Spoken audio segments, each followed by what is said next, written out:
I have a question. You said fine. Are you referring to like a minute amount of something? No, not minute amount. It's like a fineness, like a very, very, very fine, like um, like there used to be in physics a term for like this rarefied field or rarefied gas. I think with Maxwell when he came up with his equations and started doing experimenting. I think it was Maxwell. I'm not sure. And you saw this, the impact of electric current in a coil close to a magnet to a compass, right? And so he said, what's transferring that force? And he came up with this rarefied gas kind of theory, I think. And and that's what I mean. It's like a very, very fine, much more fine than that, at right angles to physical reality. So it is not part of physical reality, but creates physical reality. I guess maybe one of the things I can think of is more like, when you have, they talk about the 0 point, like the vacuum energy, and this incredible energy that some people theorize actually creates the galaxies and the stars and that sort of thing, and plasma and electricity and all that kind of thing. So what I mean is that kind of a very, very, very rarefied, very, very fine kind of whatever it is that allows consciousness to create in this 3D reality, which is actually not reality, from what I've been reading, but it's like it's like a hologram, if you want to think of it. I don't know how to call it. It's not, but it is. I'm sorry, I don't have the words to Oh, describe. that's okay. The reason why I brought it up is, obviously you'll have a level of background in science. You notice that, as far as I know, there've only been approximately 10 books written on bioelectrical current, the human bioelectrical current. We always talk about bioimpedance. We always talk about differential voltage in our cells, Mm, but nobody ever talks about that minute amount of bioelectrical current that every single human being has. mm. And I'm that just energy wondering. there, I'm wondering. Yeah. Sorry. Go ahead. no. I was just going to say, and that's why there's a, I don't want to say it's a common belief, but that minute amount of that I can't even tell you what percentage, that bioelectrical current that exists in our body. There's a belief that is what leaves our body, for those that claim to be able to either A, remote view, B, perform clairvoyance, or C, astrally project. Mm, And then when we pass away, that bioelectric, it's not the voltage that leaves our body, it's actually the current, that's created by the bioimpedance in our body that leaves. mm. Interesting. And, Yeah. you can, if you go online, you'll see nobody talks about bioelectrical current. Nobody. It's I have 5 out of the 10 books, and two of them are from Harvard. It's not a common topic of conversation that exists in us. And I wonder if that tiny minute amount of bioelectrical current is connected to, or is what's considered the soul, the spirit, or however or part of the DNA, or however anybody wants to label it. Or could it be something like, the analogy of, some people theorize that, um, matter in this universe, in the physical universe, is created through so sometimes they call it a membrane, where from the 0 point field, a vacuum energy field, which basically exchanges, and creates matter in this physical universe. So could it be this bioenergy, electricity, this per current? Could it be something like the at the barrier of this consciousness? Could And it how be it connects everyone, you mean? like, yeah, it affects, I mean, the way I look at it, everybody is connected, everything is connected. So um even though most of us have no, I mean, most of us will not feel it. We right. are all do we are we are all in duality most of the time, vast majority or all of the time. So I actually believe that. I actually have been exploring that possibility that minute amount of bioelectrical current in each and every one of us is somehow, I can't claim to know how, is somehow connected. And it's like we all hear the talk or the conversation when people say, oh, I was next to somebody and all of a sudden I got this good feeling, or I got this bad feeling, or I had this, there's bad energy there, good energy there. I don't think it has anything to do, well, it does, then that it has nothing to do with voltage and impedance, but I think it has to do with the actual current in our body. And I believe there's a question is of that current and a level of quality to that current, that as we get older and we age and our metabolism slows down, that the quality of that current slowly starts to weaken. And that can depend on the level of impedance that goes up, or the level of differential voltage on each and every one of our cells in our body. I think that's it. Like, by the way, like my background is electrical engineering, so Okay. in order to have a current, you have to have a potential, and to create that Potential voltage, yeah. Voltage to do that. So what is that potential? It's not, if with current in this reality, in this current reality, you have like voltage. You need voltage to create movement of electrons or ions or whatever it is, right? And so like, but for life process, like who we are, that is, I think that electricity, current, even gravity and all these kinds of things are side effects of something much bigger. I think like a bigger potential, like, and I don't know where that is. Like gravity could be a side effect of very high voltage plasma electricity, that sort of a thing. Life, the current and that sort of a thing. I don't really know. Something has to motivate it. If there's a motivator, okay. Normally, it's for current, it's a voltage. For this sort of thing, it's is it consciousness? Is it a hyper consciousness that makes everything? Like for example, in Taoism, they have a concept called wuji.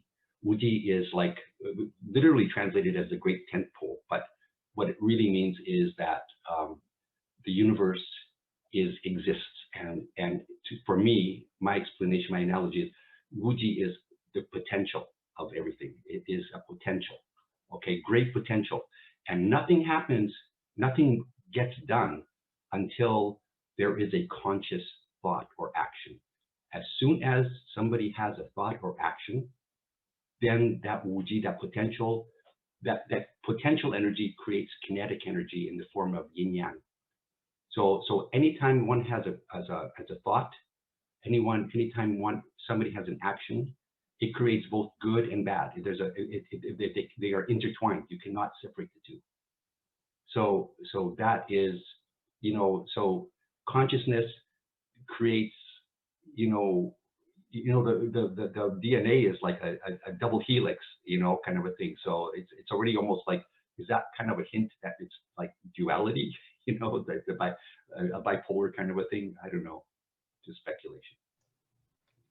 So Norberto, I want to invite you.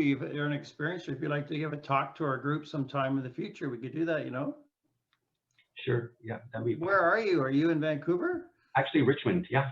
Oh, yeah, I thought you were here. That's good. Wow, we should talk about that sometime. Very good. Yeah, definitely. Yeah, you can leave your email in the chat if you want. So it's just easier to reach than the links on Meetup. Okay. Yeah. I will do that. Yeah. Thank you. And Dave, I wanted to check, did you want your camera turned off, Dave? Did you want to leave it that way? What was that, sorry?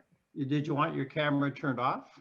Yeah, if you don't Just for mind. the record, yeah, because this is a public YouTube video on our Yeah, site. I totally understand. Okay. No problem.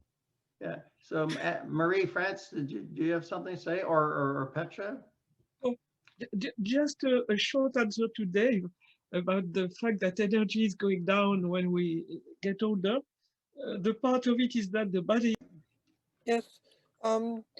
Yeah, I think there's people who are researching that what you were talking about, Dave. Um, I have this book by this Russian guy, Konstantin, somebody, you know. So, but my own experience on this, it's sort of, I mean, my understanding is in line with Voyagers again, where we come in with a sack of energy for our lives, you know. And when we go into a death process, the death process can, I mean, once we're in the death process, that energy gets drained and we're running on empty sort of until the death occurs. The death can occur through disease. It can occur through an accident. It could occur through suicide, I suppose, you know. So there's that aspect that you come in with a sack of energy. Now, I had a personal experience of that in 2009, where I was in the mental health system in Toronto for 17 years, and but I kept my spirituality up, and I went to see somebody who immediately said, "Oh, you're decided to leave," you know, and so I knew that my death process was initiated. So she asked me two questions. She asked me, first of all, if I wanted to stay. So I had to really think about it and make I couldn't make a flippant decision on this. But I thought, well, I could do some more good in the world. And so I said, yes, I want to stay. So she said, you won't be able to stay unless I do this other thing, and you have to agree to it as well. So, and that was to put energy into my future.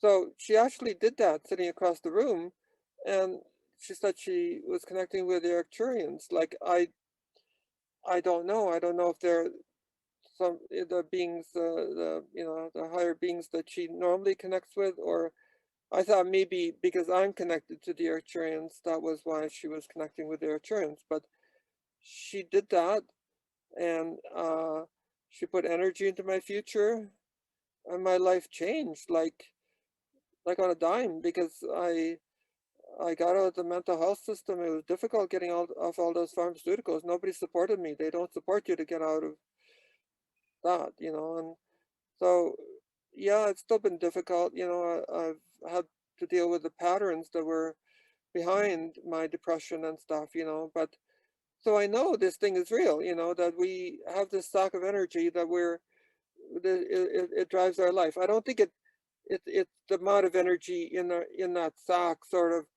is related to how long our life is. I'm not sure, but definitely when it's emptied, then we go into the death process. So that was my experience, and the thing was that when that happened, I automatically asked myself, or like I asked internally, well, how long do I have now? That was like in 2009. And it came back, to me, 10 years. So, 10 years go by and 2019 comes by, and I'm getting all these dreams of, being in the graveyard and being shown my grave. I go, well, where's my grave? It's right here, So I got really worried, and then I did a Vipassana. I came to BC. It was like something I was planning. I changed my life again, I guess. And from Ontario, I moved to BC. And so I did this Vipassana meditation, and that was in August in 2019. And through the process of, like it was supposed to be for 17 days, but I only lasted 5.